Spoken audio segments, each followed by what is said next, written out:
We are reading Carter Reads the Newspaper, the story of Dr. Carter G. Woodson, founder of Black History Month, written by Deborah Hopkinson and illustrated by Don Tate.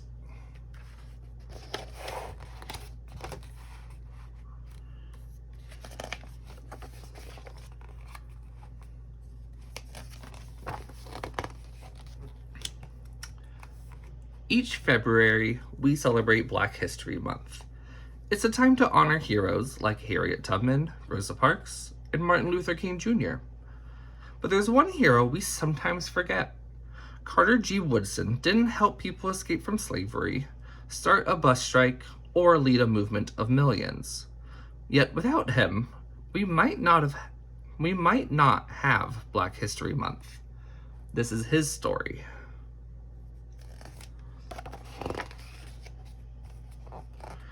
Carter was born on a small farm in Virginia in 1875, 10 years after the end of the Civil War. Carter's parents, James Henry and Anne Eliza, were born into slavery, and Carter grew up hearing about their lives.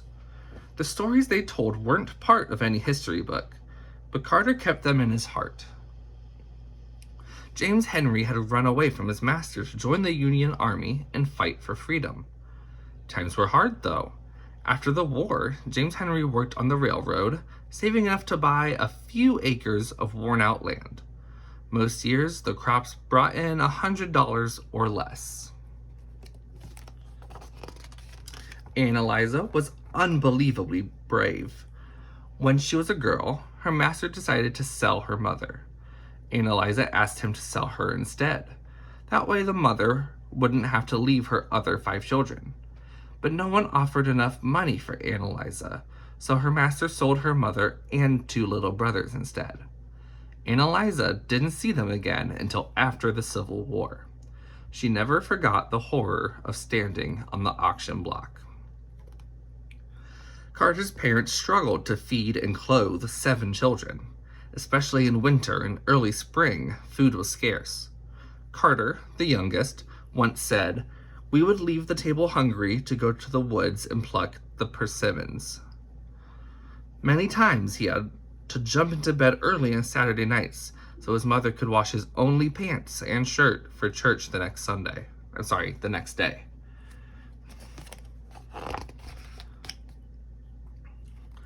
Carter could only attend school 4 months each year. The rest of the time he was needed to work on the farm. Learning didn't happen just at school. James Henry taught his children to stand up for themselves and take pride in who they were. He gave Carter the courage to look anyone in the eye and declare, "I am your equal." And though Carter's father couldn't read or write, he believed in being an informed citizen. So he asked Carter to read the newspaper to him. But newspapers weren't easy to come by. Sometimes Carter read from old ones that had been used to wrap up food or packages. Reading the newspaper gave Carter his first glimpse of the wider world. Carter longed to go to high school, but his family needed him to earn money. When he was 15, he hired himself out to nearby farms, working long hours under the hot sun. He also drove a garbage wagon. High school would have to wait. Carter's older brother, Robert, found good paying work in the coal mines of West Virginia. Carter decided to join him there. Mining was grueling work for a boy not yet 17. It was dangerous. Once, a piece of slate came crashing down on Carter's head. He never forgot his time in the mines. Years later, Carter said, "I am a coal miner and I can take anything."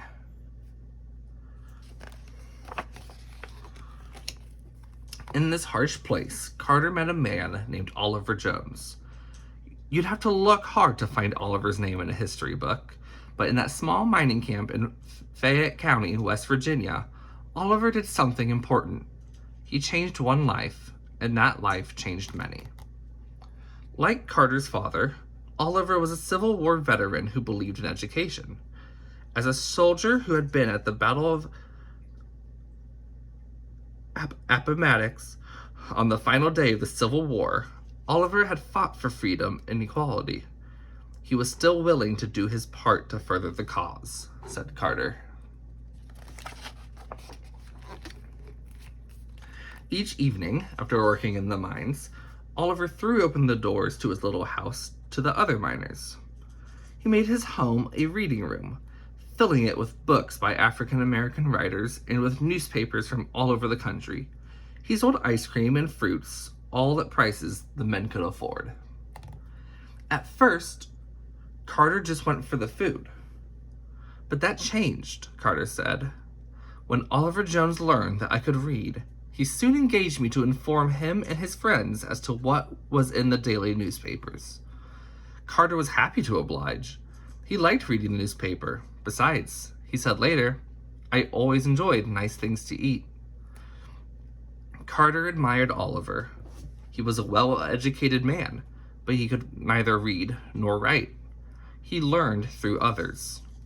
Carter began to learn in the same way.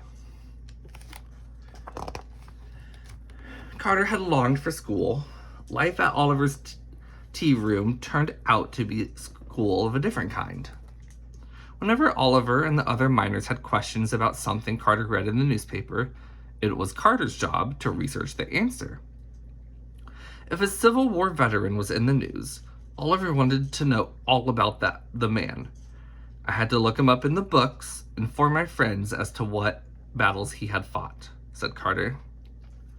If there was a question about economics, politics, or a new law, it was up to Carter to find out all about it in the newspaper and explain it to his friends.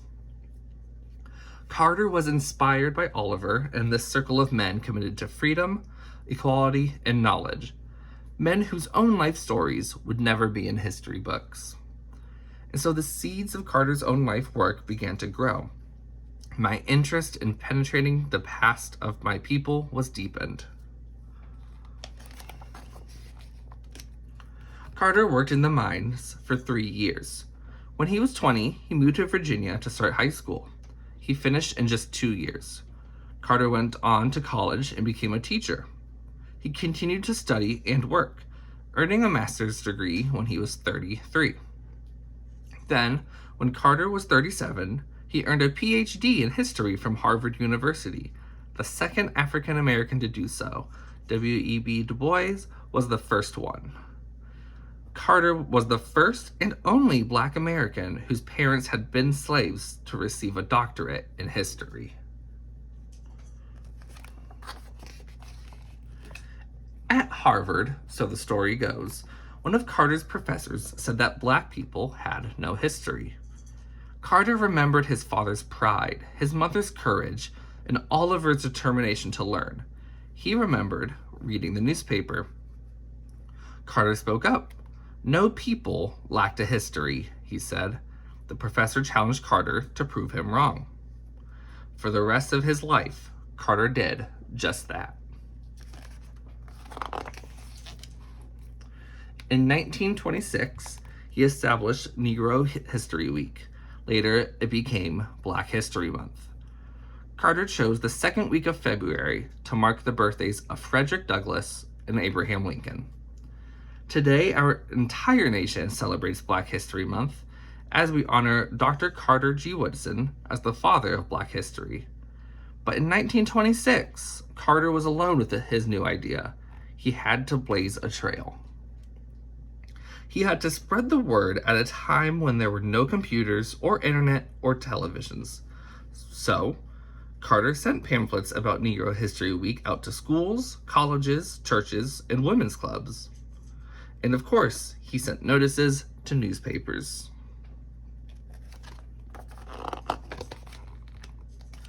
The boy who began by reading the newspaper to others transformed the way people thought about history. He fought for a history based on truth, a history that includes all people. Carter G. Woodson didn't just study history, he changed it.